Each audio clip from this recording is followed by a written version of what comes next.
다시 박진호 후보께 질문을 드리겠습니다. 박진호 후보의 나이도 30대 초반으로 젊은 청년 후보입니다. 젊음의 열정을 존중합니다. 그런데 박진호 후보와 같은 당의 미래통합당 관악갑 김대우 후보는 어제죠. 30대 중반에서 40대는 논리가 없다. 막연한 정서와 거대한 무지와 착각만 있다. 이런 발언을 하셨습니다. 30대, 40대를 비하하고 젊은 유권자층을 비판하는 발언을 한 것을 알고 있을 것입니다. 우리 박진호 후보도 같은 생각인지 먼저 묻고 싶고요. 그리고 나이는 청년이신데 제가 공약집을 다 살펴봐도 청년을 위한 공약이 보이지가 않습니다. 청년 세대를 위한 공약이 있다면 말씀해 주시기 바랍니다. 네, 저는 김대우 후보가 말씀하신 거에 대해서 전혀 동의하지 않습니다. 그것은 김대우 후보의 개인적인 생각이지 마치 우리 당 소속 후보자가 했다고 해서 모두의 생각이 같다고 말씀드릴 순 없습니다. 네. 저는 청년 일자리 문제에 관련해서는 저는 전체적인 경제 문제를 봐야 된다고 생각을 합니다. 어떻게 청년 일자리를 누가 만듭니까? 저는 국가가 만들 수 없다고 생각합니다. 저는 최저임금법과 근로기준법을 빨리 개정해서 전체적인 사회 시장 전체가 살아나야지 청년 일자리만 어떻게 우리 국회의원이 된다고 해서 만들 수 있다고 저는 답변을 생각을 해드리려고 말씀을 드렸습니다. 청년 공약이 안 보이길래. 네, 저는 청년 일자리에서 말씀을 주시길래 저는 청년 일자리 지금 청년 공약에 대해서는 좀 청년 일자리가 가장 중요한 일이라고 저는 생각을 합니다. 근데 청년 일자리를 만들어지기 위해서는 일자리는 저는 국가가 만드는 게 아니고 시장이 만드는 겁니다. 그럼 시장이 만들려면 지금 시장 자체가 잘 돌아가야 된다고 생각을 하는데 청년 일자리를 어떻게 만드시겠다는 건지 그걸 한번 좀 말씀해 그 제가 좀 전에 말씀드렸다시피 최저임금법 근로기준법을 하루빨리 개정해서 시장 자체가 자유롭게 돌아갈 수 있게 만들어야 된다고 저는 생각을 합니다. 저는 김재영 후보님께 질문 드리겠습니다. 네. 뭐 다들 똑같은 입장이긴 하지만 선거운동 하시랴 토론회 준비하시랴 고생이 많습니다. 이제 일주일밖에 안 남았습니다. 힘내시기 바랍니다. 네. 저는 가벼운 질문 먼저 몇 가지 드리겠습니다. 김 후보님 김포에 제대로 오신 지가 얼마나 되셨나요? 이제 2달인가요? 안 돌아가네요. 타임.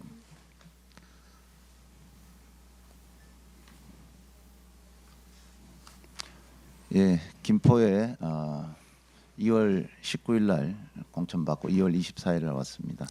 어떻습니까? 김포에 살아보니까 좋으시죠? 예, 김포 정말 보니까는 조용하기도 하고 깨끗하기도 하고 그런 것 같습니다. 네, 북한 주민의 인권 사항을 어떻게 평가하십니까? 북한 주민의 인권도 우리가 같이 돌봐야 될 문제이긴 합니다. 그러나 지금 북한 인권에 대해서 단순하게 어떻게 보느냐에 대해서 거기에 대해서는 우리가 어떻게 평화와 공존으로 갈 것이냐에 대한 문제들과 같이 봐야 될 그런 문제라고 생각을 합니다. 네. 김 의원님은 이왕 김포에 오셨는데 김두관 의원처럼 기회만 보고 자리만 챙겼다가 또 갑자기 떠나시는 건 아니시죠? 저는 이제 정치 신인입니다. 정치 신인으로서 김포에 왔습니다. 앞으로 정치의 시작과 끝을 제가 김포에서 할 각오로 왔고 이 자리에 섰습니다. 네, 또 아마 그런 일이 있다면 김포 시민분들께서 아마 가만히 있지 않으실 거고 그럼 김포에 쭉 사시는 걸로 알면 될까요? 아니면 떠난다는 것을 좀 열어두겠습니까? 자, 김포에 제가 정치를 하러 들어왔다고 그랬고 정치의 시작과 끝을 김포에서 하겠다고 분명히 밝힌 바가 있습니다. 김 후보님은 동성애 허용하십니까? 동성애요? 동성애는 그분들의 태어난 부분부터 살펴봐야 될 부분들이 있습니다. 동성애 문제는 아직 많은 논란이 있는 그런 문제들입니다. 그 부분에 대해서 지금 여기서 동성애를 허용한다 그런 부분들 본인의 자기 결정권이 있는 사람들에 대해서는 자기 판단이 필요한 부분이고 또 아직은 많은 사람들이 동성애에 대해서 허용한다는 그런 사회적 통념은 아직 부족하다고 생각을 합니다. 네, 그럼 후보님께서 동의하지 않으시는 걸로 전 받아들이겠습니다. 김 후보님은 노조 활동을 오래 해오셨습니다. 노조 임원으로만 있으면 노조 활동만 해도 회사에서 월급이 나오죠? 그렇죠. 예, 그건 법에 의해서 그렇게 타임오프라는 법이 있고 과거에는 전임자에 대한 법이 있습니다. 법에 의해서 받는 거죠. 네. 사실 노조에 대한 국민들의 인식이 별로 좋지 않습니다. 집단 이익만 주장하고 경찰이 있건 없건 불법 폭력 사건도 많이 저지르다 보니 그런 것 같습니다. 그래도 노조위원장까지 하셨으니까 노조가 좋으시죠? 자, 저는 그 뭐 말씀하시는 의도를 모르겠지만은 노동조합은 사회적 약자들이 모여서 단결된 힘을 보이는 겁니다. 그게 뭐 노조가 좋고 싫고 이런 부분은 아니라고 보고요. 저는 한국노총 단위노조 위원장이 아니라 한국노총 위원장을 했었습니다. 그 활동을 하면서 우리 사회의 양극화를 해소하기 위해서 그리고 대중소기업, 소상공인, 위원장님, 시간이 자영업자들이 더 함께 사는 없어가지고. 운동을 해왔습니다. 사회적 대타협을 주장해왔습니다. 질문 드리겠습니다. 기 의원님은 노조 활동을 열심히 하신 덕에 문재인 정권에서 대통령 직속 일자리위원회도 들어가시고 하셨는데 문재인 정권이 초래한 경제 파탄과 일자리 붕괴와 관련해서 국민 앞에 죄송한 마음이 있으십니까? 경제 파탄을 문재인 정부 탓으로 돌리는 것은 아주 건시안적인 생각이라고 봅니다. 우리 경제가 정점을 찍은 때가 96년일 겁니다. 그 이후에 계속해서 하향 곡선을 그리면서 내려왔습니다. 이제 새로운 성장 동력을 찾아야 될 그런 시기입니다. 지금은 경제 파탄을 정부 책임으로 돌리는 그런 것보다는 무책임함보다는 힘을 합쳐서 정말 대한민국이 어떻게 더 도약할 것인가를 고민해야 될 그런 시점이라고 생각합니다. 네, 자영업자분들께서 판단해 주실 거라고 믿고 있습니다. 지난 3월 11일만 해도 정책위 부의장에 31명이 무더기로 임명됐습니다. 현재 더불어민주당 정책위원회 부의장이 도대체 몇 명입니까? 그거는 몇 명인지는 모르겠습니다. 네. 그거는 제가 선거 출마하고 제가 정책위 부의장으로 임명이 됐기 때문에 선관위에 대표 경력 2개를 신고하셨습니다. 포털에 검색하면 첫 대표 경력 2개만 노출됩니다. 노조위원장 경력은 빼시고 한 달도 안 된 정책위 부의장 경력을 넣으셨습니다. 수십 년간 노조 활동을 한 최종 경력인 노조위원장보다는 도대체 몇 명이 임명된지도 모를 정도로 임명장 찍어내는 자리, 임명된 지 한 달도 안 된 자리가 더 중요한 경력으로 보십니까? 저는 최근 직책에 대해서 2개를 넣었던 겁니다.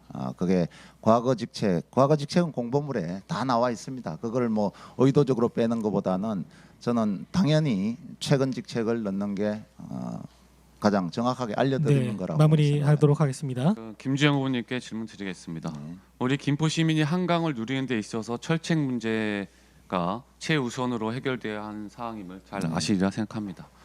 그러나 핵실험과 미사일 발사 등 북한의 지속적인 도발이 계속되고 있는 상황에 또 애기봉 맞은편 북한 개풍 지역의 군부대가 한강 하구를 통한 대남 침투 훈련을 하고 있는 상황도 잘 아실 겁니다.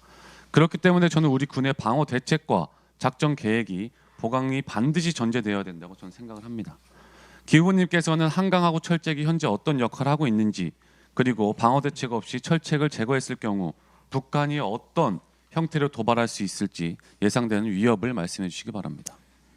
이미 그 과거의 냉전 시대는 붕괴됐습니다.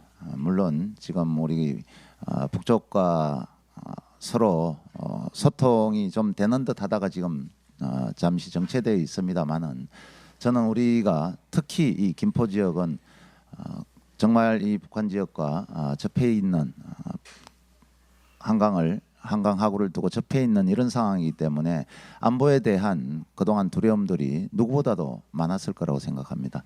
세계적으로 냉전 체제는 이제 종식돼 가고 있습니다. 저는 우리가 평화 시대를 준비를 해야 된다고 생각을 합니다. 자주 다니고 소통하다 보면은 결국은 평화 체제는 반드시 올 거라고 생각을 합니다.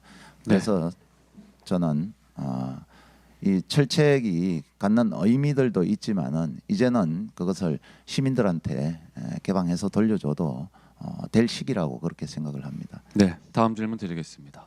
청년 취업 문제와 관련해 보충 질문 드리겠습니다. 최근 일부 회사의 노조가 고용 세습 조항을 당체 협약에 집어넣고 정년 퇴직하는 노조원의 자녀를 우선 신규 채용하는 것이 드러나 사회적 문제로 대두되었었습니다.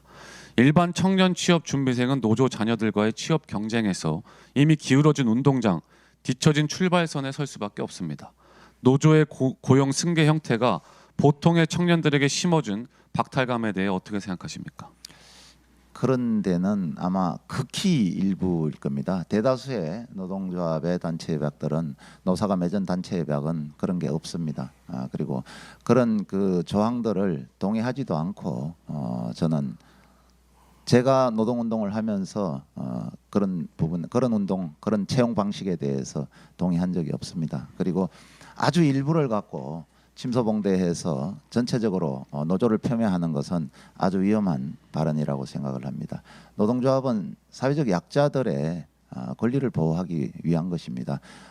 거꾸로 저는 박진호 후보가 직장에 취직해서 돈을 벌어봤는지, 직장에서 어려움이 있었는지 이런 게 굉장히 사실은 궁금한 사항입니다. 예. 네, 그건 좀 이따 질문해 주시면 될 것 같고요. 대통령 직속 일자리위원회 위원으로 계시는 동안 단체 협약을 통한 고용 세습을 척결하려는 노력을 하신 적이 있습니까? 일자리위원회에서 단체 협약을 관여하는 것은 아닙니다. 그것은 노사 문제이기 때문에 원칙적으로는 사실은 노사 자율에 기반하는 겁니다. 법에도 노사 자율을 강조를 하고 있는 문제입니다. 일자리위원회에서 노사 간 맺은 단체 협약을 어떻게 하는 부분들은 그건 옳지 않다고 보고요. 문재인 정부 들어서서 사실 그런 문제들을 어느 정도는 해소를 했다고 봅니다. 이제는 그렇게 임의적으로 자기 자식들을 넣는 그런 직장들은 없을 것입니다. 네. 노조위원장 출신으로 대통령 직속 위원회에 계시면서도 노조의 고용 계승 문제를 해결하지 못하고 청년들에게 고용 박탈감을 안겨주었습니다. 또 경제 파탄을 촉진하는 최저임금 인상과 근로시간 단축을 지속적으로 주장했습니다. 이런 상황에서 대통령을 판단한들 더 이상 무슨 일을 할 수 있을지, 또 과연 제대로 할 수 있을지 의문입니다. 지금 이 자리에서라도 모든 단체 협약에서 고용 세습 문제를 삭제해야 한다고 말씀해 주실 수 있습니까? 고용 세습 문제가 한 군데라도 있으면은 저한테 좀 보여주셨으면 좋겠고요. 최저임금 문제는 지난 대선에서 5 후보들이 공히 공약을 했던 문제들입니다. 최저임금 10,000원을 공약했던 문제들이고요. 그거는 노동계에서 오래 전부터 구호로 주장했던 것을 그만큼 국민적 여망이 있었다고 해서 대선 후보들이 받았던 거라고 저는 그렇게 생각을 합니다. 시간 단축에 관한 문제들은 그동안 대한민국은 OECD 국가 중에서 2번째 장시간 노동을, 멕시코에 이어서 2번째 장시간 노동을 하고 있습니다. 버스 노동자들이 하루에 4시간, 5시간 일하고 졸음운전을 하다가 대형 사고 난 경험들이 많이 있었습니다. 그 부분은 과거에 2015년도에 지금 미래통합당의 전신인 새누리당에서도 시간 단축을 노사정 합의를 이루어냈던 그런 바가 있습니다. 네. 네, 계속해서 김주영 후보님 발언 자유토론 진행해 주시기 바랍니다. 예, 저도 우선 좀 가벼운 거부터 좀 우리 박진호 후보한테 좀 질문을 드리겠습니다. 여의도 연구원 제2부원장이라고 하는데 제2부원장이 상근입니까? 아니면은 어떤 자리죠? 그 원래 상금 부원장이라는 말이 있었습니다. 근데 제가 재직할 당시에 상금 부원장이라는 것이 없어지고 제1부원장, 제2부원장으로 나눠졌습니다. 제 정책위 의장 제가 최근에 임명받았던 거랑 같은 맥락으로 봐도 되겠습니까? 아마 크게 다를 맥락일 것입니다. 이거 네. 여의도연구원 자, 부원장이라는 것은 그리고요. 총 5명이 부원장이고요. 예, 그리고요. 또 김두관 떠난 자리 임종석 나와주길 바란다 이렇게 이야기를 했습니다. 그러면은 임종석 전 비서실장이 오면은 거기는 그 외지 사람이 온 게 아닙니까? 좀 그렇게 말씀을 드리고 싶고요. 제가 이 선거 공보물을 보고 사실은 굉장히 깜짝 놀랐습니다. 여기 보면은 경제 파탄, 헌정유린, 방역 실패, 안보 파탄. 정말 대한민국의 미래를 짊어지고 가야 될 우리 청년 정치인이 이렇게 자극적으로 공보물을 만들었는데 이게 정말 우리 박진호 후보의 생각인지 좀 궁금합니다.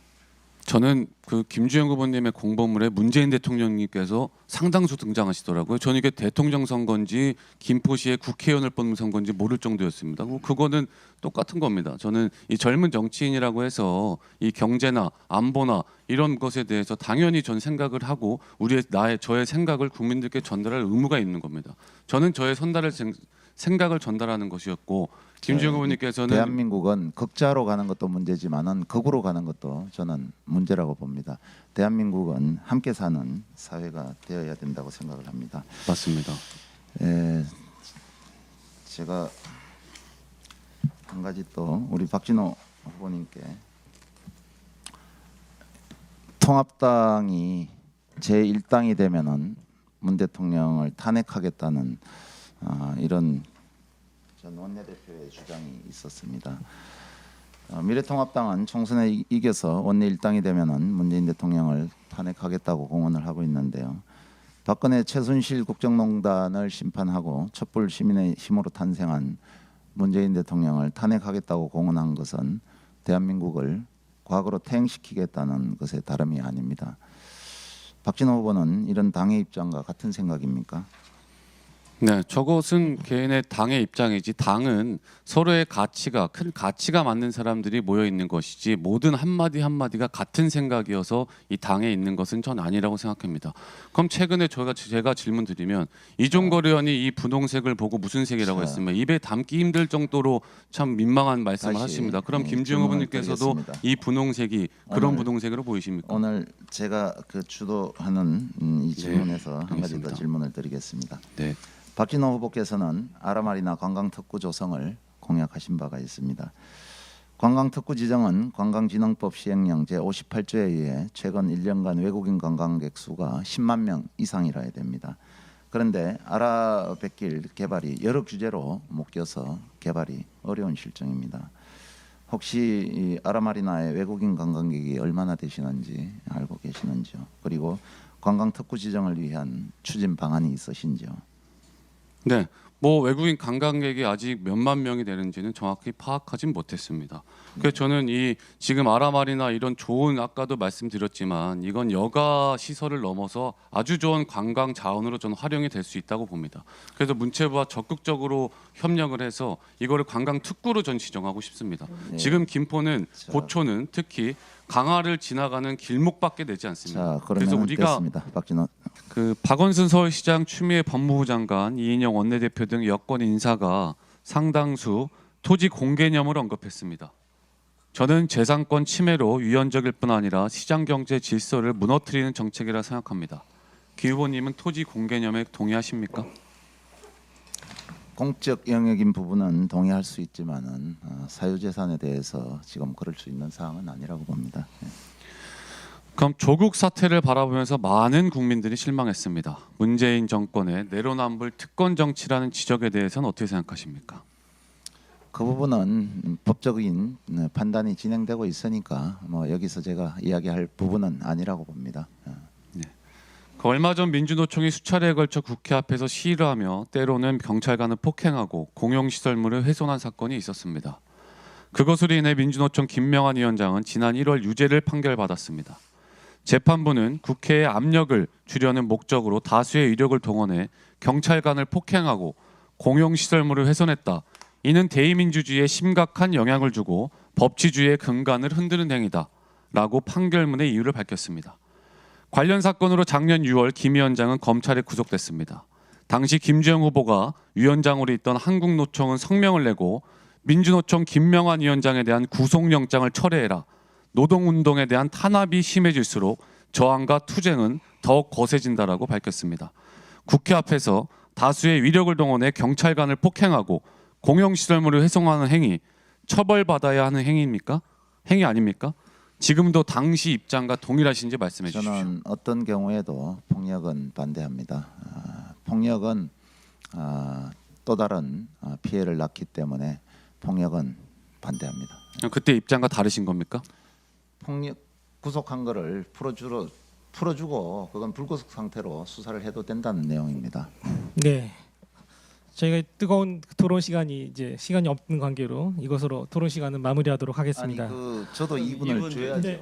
그거는 2분 예. 아까 같이 포함을 해서 2분을 아니죠. 그건 제가 쓴 게 아니고 네. 사회자가 못 끊었기 때문에 네. 그렇게 된 거죠. 네, 2분 예, 알겠습니다.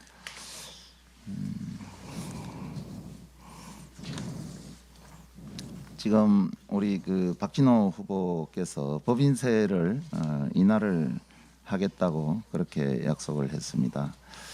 법인세 인하는 사실 굉장히 쉽지 않은 문제이기도 하고 또 이명박 박근혜 정부 때 주된 경제 정책이 법인세 인하라고 했습니다. 그러나 법인세 인하로 기업의 투자를 유도했지만 실질적으로 기업의 투자가 일어나지 않았습니다.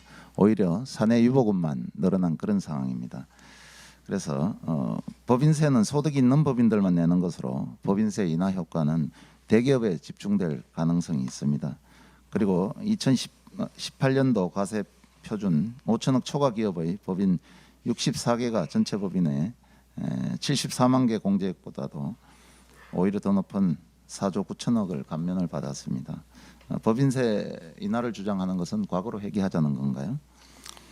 저는 지금 미국의 경우만 봐도 지금의 법인세를 인하해가지고 지금 기업이 많이들 살아나고 있는 것으로 저는 알고 있습니다. 저는 법인세를 인하해서 기업이 적극적으로 투자를 유치해야만이 아까 말씀하신 청년 일자리나 모든 전반적인 일자리가 법인세가 높아서 기업이 투자를 안 하는 거라고 보진 않습니다. 저는 과도한 법인세 성장 법인세로 동력을 인해서 지금 찾지 못하기 때문에 그런 부분들도 있고요. 저는 그 부분은 법인세 인하는 결국은 다른 사람들이 우리 일반 국민들이 세금을 훨씬 더 많이 부담해야 되는 그런 문제가 있다고 봅니다. 유영록 시장님께 질문을 드리겠습니다. 지금 도시철도 또 경전철 아까 여러 말씀들을 해주셨는데 결국은 지금 김포가 성장하는 데 있어서 사실 그 경전철이 제대로 됐었으면은 저는 하는 아쉬움을 갖고 있고 김포 만난 시민들도 그런 부분들에 대한 그때 조금 더 미래를 보고 답변을 짧게 해서 마무리하도록 하겠습니다. 네.